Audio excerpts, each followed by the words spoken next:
বিসমিল্লাহির রহমানির রহিম। সম্মানিত সুধী, আসসালামু আলাইকুম ওয়া রাহমাতুল্লাহি ওয়া বারাকাতুহু। এই পর্যায়ে বক্তব্য রাখছেন বর্তমান সময়ের যুগ উপযোগী বক্তা এবং মিডিয়া ব্যক্তিত্ব প্রখ্যাতে আলেমী দ্বীন হাফেজ ডাক্তার মোহাম্মদ হাবিবুর রহমান। আল্লাহ তাআলা বললেন, এই পৃথিবীর জমিনেতে বসবাস করতে গেলে যে তিনটার কথা বলেছেন, এই তিনটা কথা হলো মানুষের মধ্যে প্রচার করার জন্য আমাদের প্রিয় নবী, বিশ্ব নবী হযরতে মুহাম্মদুর রাসূলুল্লাহ সাল্লাল্লাহু আলাইহি সাল্লাম বললেন, প্রথম কথা হলো যখন মানুষের সামনে চলাচল করবা তখন মাথা নিচু করে ভদ্রতা বজায় রেখে চলতে হবে। যদি এরকম ভদ্রতা না থাকে তাহলে ঈমানদার হওয়া যাবে না। দ্বিতীয় নম্বর হলো, যখন খানা খাবে খানাটা পরিপাকভাবে সুন্নতি কায়দায় বসে সেই খানা খেতে হবে। তৃতীয় নম্বর হলো, দেখে খেতে হবে। কারণ আপনি দেখলেন না, জানলেন না, শুনলেন না, যাই যেটা নিষে দিয়েছেন সেটাই আপনি খাচ্ছেন। এ খাওয়াতে আপনার ইবাদত তথা ঈমান চলে যেতে পারে। এই কথাই রাসূল আকরাম সাল্লাল্লাহু আলাইহি সাল্লাম বললেন।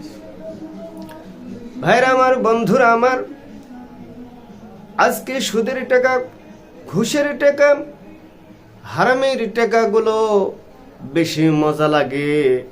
এই জন্য আল্লাহ রাব্বুল আলামিন বলছেন, ও পৃথিবীর মানুষেরা, এই দুনিয়াতে তোমাদেরকে বসবাসের জন্য ক্ষণস্থায়ী জীবন দিয়ে তোমাদেরকে পাঠাইয়াছি। এই জন্য মহান রব্বুল আলামিন বলছেন, বাল তুসিরুনাল হায়াতাদ দুনিয়া ওয়াল আখিরাতু খায়রুন ওয়া আবকা। বরং দুনিয়ার জীবনটাকে প্রাধান্য দাও যা ক্ষণস্থায়ী, অথচ পরকাল তো তার চেয়ে অনেক উত্তম এবং চিরস্থায়ী। বলি সুবহানাল্লাহ। লেখক দ্য গেট বলেছেন, এই পৃথিবীর জমিনেতে মানুষ যেমন পুল দিয়ে, ব্রিজ দিয়ে হেঁটে যায়, কেউ থাকে না, সেখানে বসবাস করার কোনো উপযোগী নাই, তেমনি করে মানুষ এই দুনিয়াতে এসেছে, কেউ এভাবে চিরস্থায়ী বসবাস করতে পারবে না। তাহলে আপনার কি প্রয়োজন? লক্ষ লক্ষ কোটি কোটি মিলিয়ন মিলিয়ন টাকার। 10টা 20টা বাড়ির কি দরকার? কিসের দরকার আপনার? মানসিক থেকে ছিনিয়ে এনে এসে জমি দখল করে 500 বিঘে, 600 বিঘে, 100 বিঘা জমি কি দরকার আপনার নামে লিখিলে যা আপনি সারা জীবন উপভোগ করতে পারবেন না। ভাইরা আমার, বন্ধুরা আমার, এই জন্য ক্ষণস্থায়ী জীবনে এসে চিরস্থায়ী চিন্তা যারা করবে, দুনিয়া তাদেরকে ধ্বংস করে দিবে, পরকাল তাদের জন্য চিরস্থায়ী, জান্নাত তাদের জন্য হারাম হয়ে যাবে।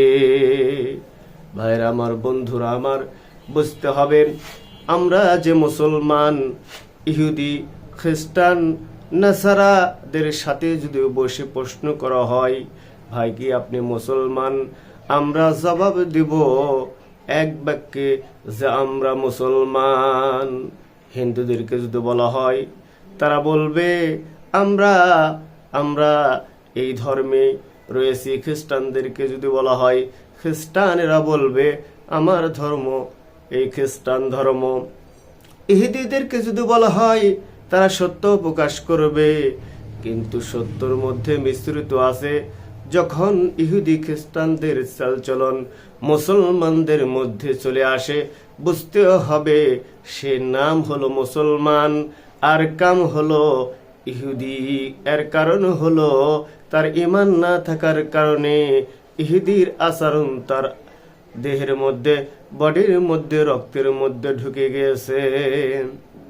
বর্তমান সময়ে ইহুদি এবং খ্রিস্টান যে আইন করছে, তাদের কিভাবে কোয়ালিটি চলার প্রসেসিং, সেটাই মুসলমান অনুসরণ করছেন। কিন্তু প্রিয় নবী হযরতে মুহাম্মদ রাসূলুল্লাহ সাল্লাল্লাহু আলাইহি সাল্লাম বললেন যে আমাকে অনুসরণ করো আর আল্লাহ তাআলাকে মনে প্রাণে বিশ্বাস করো, তাহলে তোমরা পথভ্রষ্ট হতে পারবে না।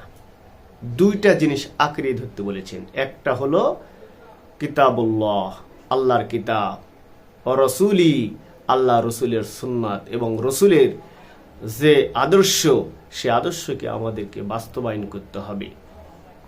এই জন্য আল্লাহ রাব্বুল আলামিন এই সার্টিফিকেটটা দিলেন, লাকাদ কানা লাকুম ফি রাসূলিল্লাহি উসওয়াতুন হাসানা। সর্বোত্তম উৎকৃষ্ট চরিত্র যার, তিনি হলেন আর কেউ নয় আমাদের প্রিয় নবী হযরতে মুহাম্মদুর রাসূলুল্লাহ সাল্লাল্লাহু আলাইহি ওয়াসাল্লাম, যিনি যেভাবে চলেছেন, যে আদর্শের কথা বলেছেন, তিনি এই দুনিয়ার আদর্শের কথা বলেন নাই। তিনি যদি উহুদ পাহাড়কে বলতো উহুদ পাহাড় স্বর্ণতে পরিণত হয়ে যাও, উহুদ পাহাড় স্বর্ণতে পরিণত হয়ে যেত। তিনার যে কথার, সেই কথাকে আল্লাহ তাআলা বাস্তবায়ন করার জন্য আল্লাহ তাআলা বারবার বলেছেন, হে রাসূল আপনি বলেন যে আপনার জন্য কি করতে পারে। আল্লাহ রাসূল বললেন, আমার উম্মত দেখে আপনি ক্ষমা করে দেন। বলি সুবহানাল্লাহ। আল্লাহ খুশি হয়ে গেলেন যে এই উম্মত, আল্লাহর যে বান্দা, আমরা এত গুনাহ করি, প্রতিদিন যে গুনাহ করি, এই তুলনায় আমাদেরকে রিজিক আল্লাহ তাআলা বন্ধ করে দিতে পারত, কিন্তু আল্লাহ তাআলা নামাজ না পড়ার পরেও আমাদেরকে খাবার দিচ্ছে, মুখের জবান দিচ্ছে। প্রতিদিন যে আমরা মিথ্যা কথা বলি, এই মিথ্যা কথার পরে আমাদের জরিপ করে দেখা গেছে যে আমরা মানুষ যদি হতাম, ওই মানুষকে সাপোর্ট করতাম না। কিন্তু আল্লাহ তাআলা বলেছেন যে বান্দারে, যেই পথে থাকো আমি আল্লাহ তোমাদেরকে মাফ করে দেব, আমার কাছে ক্ষমা চাও। ইন্নাল্লাহ গফুরুর রহিম, আল্লাহ বলছে নিশ্চয় আমি দয়াশীল এবং ক্ষমাশীল, ক্ষমা করে দেব তোমাদেরকে। কিন্তু আমরা দিন শেষে কি করি? দিন শেষে যা অন্যায় করি, তার থেকে আরো জুলুম বাড়ানোর জন্য চিন্তা পরিকল্পনা করি। এক পর্যায়ে মানে জুলুম করতে করতে এমন একটা পর্যায়ে আমরা নিজেরাই হতাশা হয়ে যাই, ক্লান্ত হয়ে যাই, কিন্তু অন্যায় ছেড়তে পারি না। আল্লাহ তাআলা ওই সময় যদি আমাদেরকে রিজিক বন্ধ করে দিত, তাহলে আমাদের কি হতো? এই জন্য আমাদেরকে বুঝতে হবে দুনিয়ার জীবনটা একবার ক্ষণস্থায়ী, চিরস্থায়ী নয়। আর আখিরাতটা হলো আমাদের চিরস্থায়ী। আমরা আজকে যৌবন, শক্তি, আমার ক্ষমতা, আমার দাপটে গ্রামের মানুষ তা দ্বারা অসন্তুষ্ট হয়েছে। আমি ইচ্ছা করলে মানুষদেরকে অনেক কিছু করতে পারি, কিন্তু ভাবতে হবে যে সীমা লঙ্ঘনকারী আল্লাহ তাআলা পছন্দ করেন না। এই জন্য যারা ইসলাম বুঝবে, ইসলামের সাথে যুক্ত থাকবে, তারা সীমা লঙ্ঘন করবে না। আর যারা ইসলামের বাইরে রয়েছেন, তাহারা অবশ্যই সীমা লঙ্ঘন করবে। আল্লাহ তাআলা তাদেরকে পছন্দ করেন না। এই জন্য আমাদেরকে বুঝতে হবে, দিনের পথে থাকতে হবে, দিনটাকে বুঝতে হবে। আমরা দুনিয়া নিয়ে ব্যস্ত থেকে, দুনিয়ার ক্ষমতা দিয়ে কয়দিন থাকবে?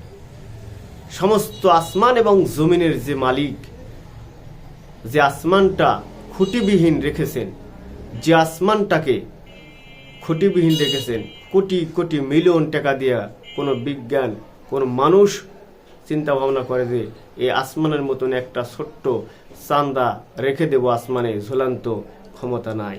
কোটি কোটি মিলিয়ন মিলিয়ন টাকা দেওয়া ক্ষমতা নাই। এই জন্য আল্লাহকে মানতেই হবে।